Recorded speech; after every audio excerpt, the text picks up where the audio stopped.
Nah, dari situlah bebek turun. Sehari bertahan di sana, sekali mati 500 ekor. Wow. Besoknya lagi mati dan seterusnya sampai mati total. Habis lah ya. Pesugihan bukan. Duit waktu itu sekitar 170.000.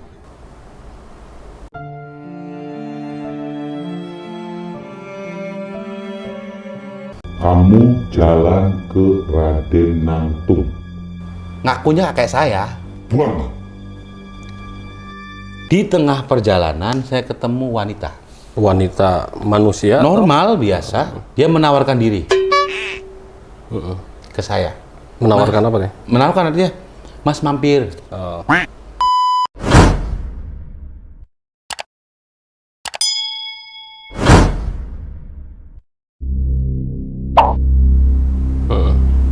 Pak, saya pamit, terima kasih ya, bla bla bla.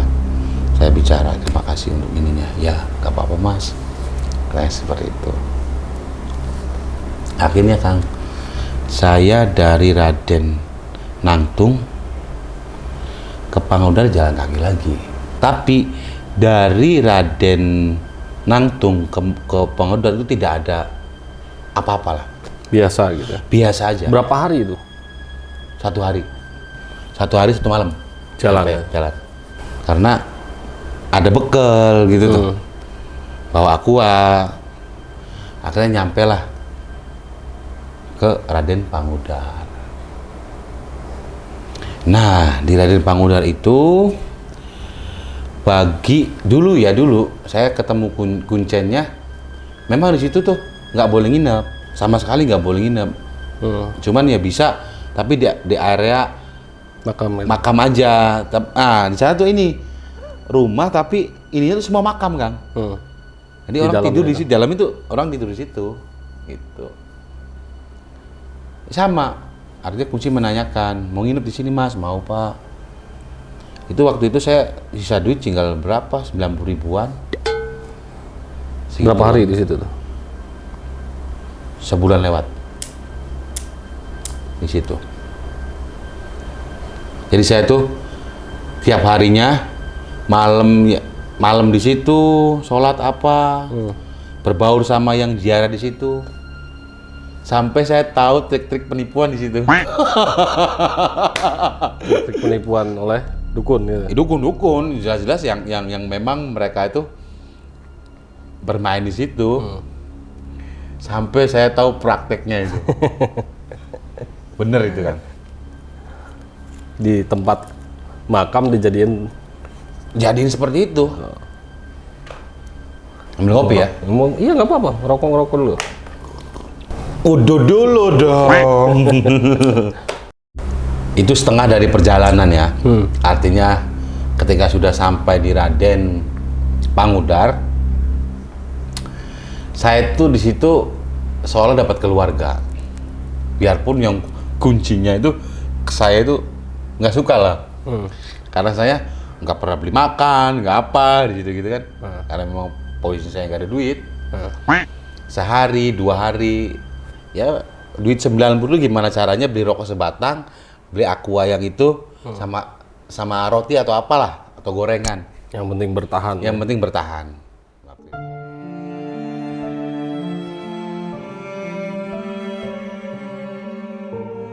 Itu yang jenggotnya panjang, tiap hari ada pasiennya itu. Saya kan ngeliatin terus tiap hari. Dia nanya ke saya, Mas, asli mana? oh Cirebon kata saya tuh. Kamu ini di sini nyari apa? Dia bilang, loh saya nyari tenangan aja. Bohong. Nyari tenangan apa? Sini kamu. Akhirnya saya dipanggil, deket kan. Itu dukun itu? Iya. Saya belum tahu trik-triknya waktu itu.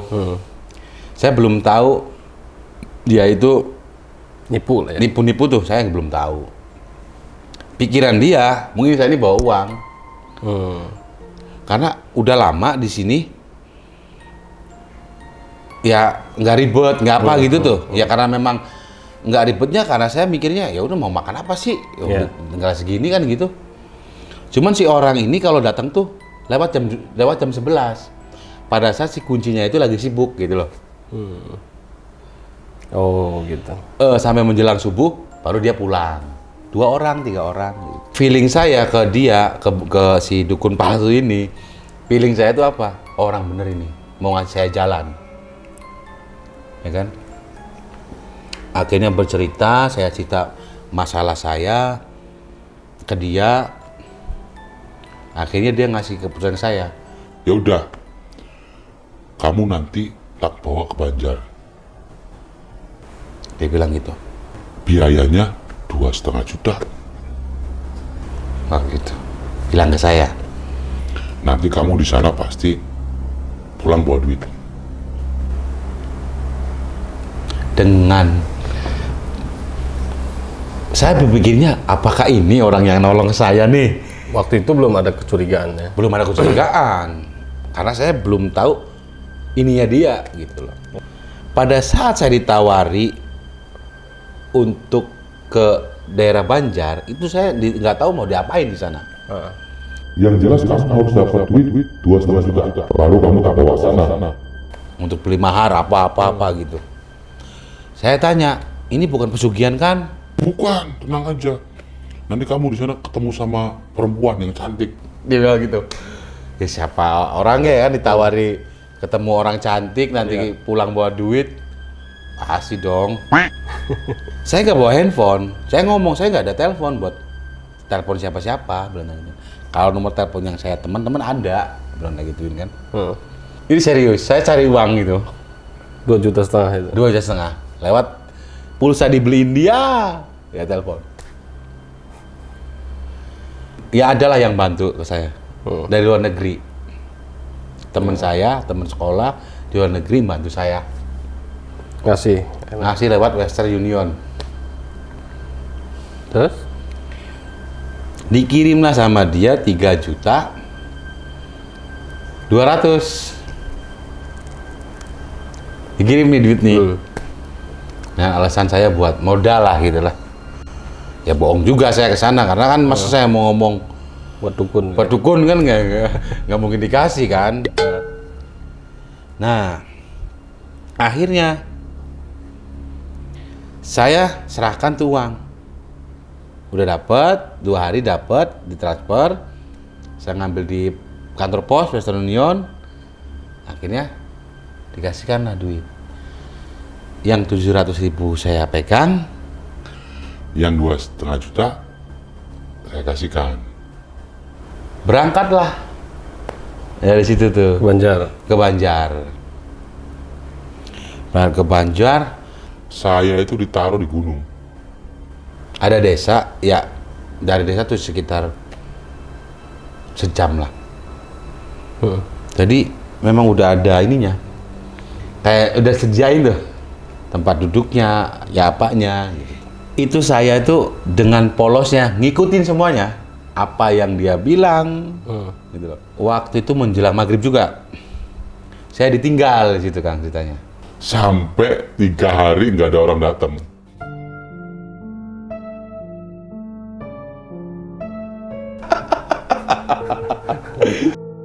Nggak ada yang nongol kayak apa, nggak ada pokoknya. Demit pun gak ada yang Nggak nongol. ada yang nongol. Ini mana ceweknya? Katanya kalau ada muncul cewek, langsung aja tarik gitu kan. Nggak ada cewek, nggak ada apa. Akhirnya saya pulang. Ke Tempat itu lagi. Pulang ketemu lagi sama dia. Oh, kamu balik? Sampean bilang saya 1 hari pasti ada orang datang. Saya udah 3 hari nggak ada orang datang, kata saya tuh. Perjanjiannya, ketika nggak ada, duit saya balik. Oh ya udah, berarti kamu nggak ada jodohnya. Dibaca tangan saya sama dia, Oh, kamu nggak ada jodoh untuk nikah sama jin. katanya. Lah, kan sebelumnya sampean yang ngomong ya, bertengkar lah di situ akhirnya. Bertengkar, akhirnya dia ngajak damai. Ya sudah, selama kamu di sini, makan, rokok, semuanya saya tanggung. Tapi saya nggak bisa balikin itu duit. Oh ya udah, nggak apa-apa. Setelah lama, jadi praktek mereka ini saya tahu. Ke setiap orang yang datang, itu pasti mereka bahasanya sama. Dengan trik sulapnya lah, yang sama seperti yang ke saya itu. Terus di makam Majalaya itu, apa yang didapatkan di situ?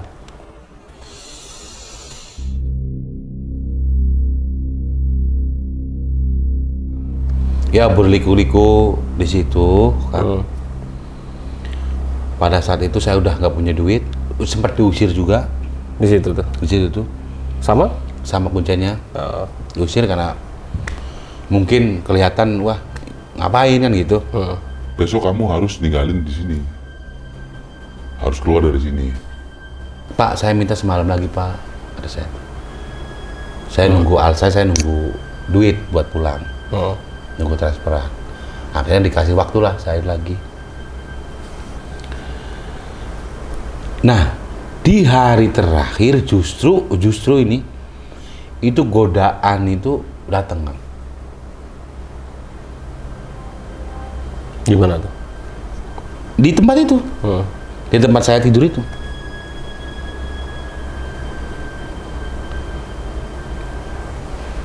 Ada yang menawarkan uang, ada yang cewek cantik duduk di sebelah. Cewek Cantik, wujudnya perempuan. kan ya? perempuan. Wujudnya perempuan. Itu tuh. Itu semua saya tangkis. Menawarkan apa? Menawarkan, artinya, ayo ikut saya. Waktu itu tahu kalau itu bukan manusia. Saya nggak tahu. Yang jelas, saya mikirnya dengan kejadian-kejadian yang kayak kemarin. Jadi saya lebih Lebih santai. santai. Ada seperti itu saya lebih santai. Tapi saya nggak tahu itu jin atau apa, saya nggak tahu karena saya nggak ada pikiran ke sana. Nah, waktu itu menjelang subuh, Kang, saya posisi udah tidur, dibangunin saya tuh sama orang tua, bangunin sama pakai tetekan. Jam, udang, subuh. Oh, ya Pak. Sana cuci muka, sholat subuh. Nih, tadi kamu balik ya? Dikasih duit 500.000. Berapa? 500.000. 500.000. Pak, banyak banget. Iya, kamu pulang, kamu ditungguin di rumah. Istri anak kamu nungguin.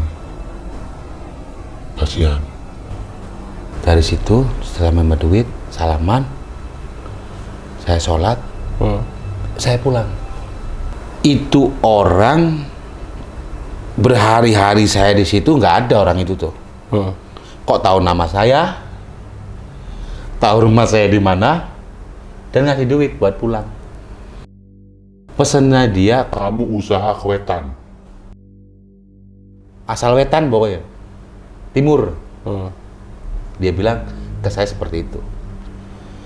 Dengan 500.000 saya pulang ke rumah. Orang yang bermasalah dengan saya, yang benci sekali sama saya, itu saya lewat datang ngajakin ngopi, ngobrol. Orang semuanya baik sama saya. Nah, harta saya tinggal satu waktu itu, motor. Terus? Motor saya jual, saya berangkat ke Bali. Saya berangkat ke Bali sendiri, tanpa siapapun. Istri tinggal. Istri tinggal dulu di Masih rumah. beristri waktu itu. Masih berisi, tapi bertahan. Waktu itu masih gonjang-ganjing tapi bertahan, Kang. Artinya sama mertua pun dia berani marah, berani ini ketika tidak ada saya. Kalau ada saya, enggak. Akhirnya saya itu jual motor, pergilah ke Bali. Jadi apa di Bali setelah itu? Pertama kali datang di Bali, itu laundry. Ada sebuah perusahaan di dekatnya khas oleh Bali, namanya di sana Krishna Bali, pas di tepat di sampingnya. Itu namanya Laundry Super Clean di Jalan Sunset Road. Terus Dengan modal duit waktu itu 3 jutaan ya dari Bali sana. Itu ajaib juga itu. tapi berhasil gitu ya. Pertama datang ada orang tiba-tiba orang Malang. Ini orang masih hidup sampai sekarang. Lihat saya bengong, pusing, dia datangin saya. Mas, orang baru ya? Iya. Saya juga baru nih mau ke Bali. Oh gitu ya. Saya mau temuin kakak saya yang kerja di laundry. Dia bilang kayak gitu ke saya. Mas, boleh ikut nggak saya? Ayo bareng aja lah. Bareng. Oh ayo, akhirnya bareng. Di tempat itu langsung kerja. Kebetulan si kakaknya ini ya pengaruh lah di situ lah. Jadi nggak cari kerja, langsung dapat kerjaan itu. Pada hari itu juga gitu loh. Kan beruntung. Iya. Dari segi mana ada sekarang orang sendiri, Iya. tiba-tiba ada yang nawarin minta ikut bareng terus ada kerjaan di situ, itu menurut saya udah suatu mukjizat itu. Iya. Pada saat kemarin nggak mikir mukjizat karena saya masih merasakan, artinya belum merenung. Kalau sekarang kan wah berarti perjalanan itu benar-benar sangat manfaat gitu tuh. Akhirnya saya kerja di Super Clean karena memang basic saya tuh bisa masak gitu ya. Akhirnya saya cari celah karena di Bali itu kan gaji itu cuma 700.000 sebulan. Waktu baru datang. Ada mes itulah. Ada mes. Kerja ya seperti biasa ngabarin istri apa. Nah, pada satu ketika saya ketemu teman kita di rumah, di waktu itu namanya Hotel Istana Rama. Ini ada butuh kerjaan, akhirnya saya di situ ya bertahap, nggak langsung dikasih book ya, motongin bawang lah apalah, biarpun kita ada tes put untuk masuk ke situ, tapi belum Sampai akhirnya jadi koki di situ. Nah, akhirnya masak di situ. Setelah masuk kan pengalaman bertambah nih, setahun, 2 tahun. Akhirnya saya suruh telepon diri saya. Saya jemput ke Bali. Tapi anak titipin sama mertua. Istri yang dulu ini? Iya, yang dulu.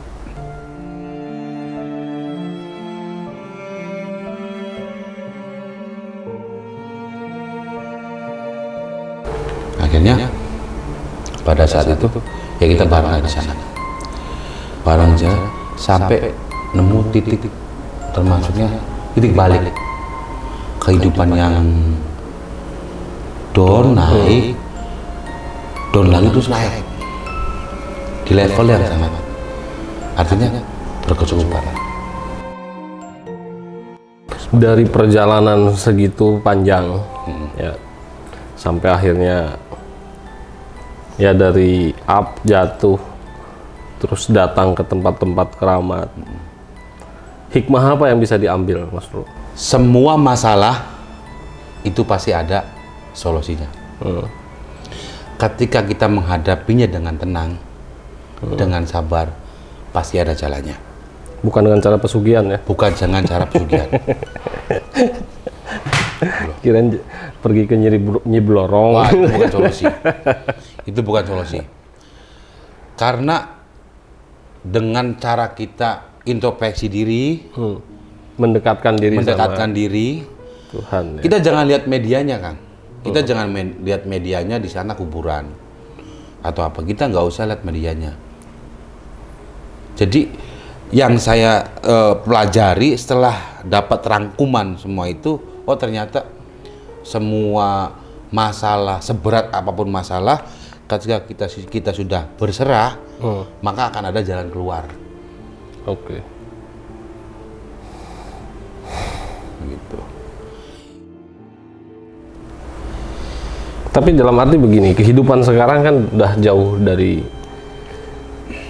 keadaan yang dulu kan. Ya, Ya ini buat teman-teman lah yang nonton, yang lihat video ini, karena betul. nggak semua orang mengalami kondisi seperti itu. Tapi memang kadang-kadang dengan banyaknya masalah, ketika kita lepas semua masalah itu dengan menenangkan diri, itu bisa terlihat yang kusutnya di sebelah mana, Betul. permasalahan apa yang harus diselesaikan, sampai akhirnya kita bisa memilih keputusan yang tepat untuk ke depannya kan. Betul. Sampai akhirnya nanti terentaskan lah dari masalah seperti itu. Betul. Cuman sebagian orang pasti menganggapnya itu, Mas Bro, dengan datang ke tempat begitu itu untuk mencari pesugihan kan. Betul. Pastinya kan Pastinya begitu. seperti itu. Pastinya. Padahal kan tidak ya. Padahal tidak. Tidak adanya sedikit pun tidak ada. Sekarang usaha yang digeluti apa? Barangkali bisa disampaikan, ada yang pesen atau apa? Nah, promosi ya berarti. Nggak apa-apa. Nggak apa-apa. Saya sekarang di bidang kain, barang jadi, terus ya ada ditambak, Tambak juga. udang. Ya barangkali nanti mau ninggalkan kontaknya, ada yang pesen atau apa? Nah ya, kalau yang butuh pakan tuh, butuh pakan, terutama Nanti kontaknya saya taruh deskripsi aja ya. boleh. Nggak apa-apa. Boleh. Sama sosmednya kalau ada. Ada, Oke. yang jelas ada. Nanti teman-teman barangkali mau udang-udang yang besar. Ini bos udang ya, terus bos kain juga. Barangkali ada bisnis, mau berbisnis atau apalah. Silahkan langsung kontak langsung ya. Siap. Oke, gitu saja Mas Bro. Mudah-mudahan teman-teman bisa ngambil sisi baiknya dari pengalaman yang sudah dibagikan. Nanti kita ngobrol-ngobrol lagi. Ya. Karena masih panjang ya obrolan. Masih panjang. Masih sangat panjang sekali. Nanti kita sambung lagi. Oke, segitu saja teman-teman. Kurang lebihnya mohon maaf. Mudah-mudahan bermanfaat. Wassalamualaikum warahmatullahi wabarakatuh.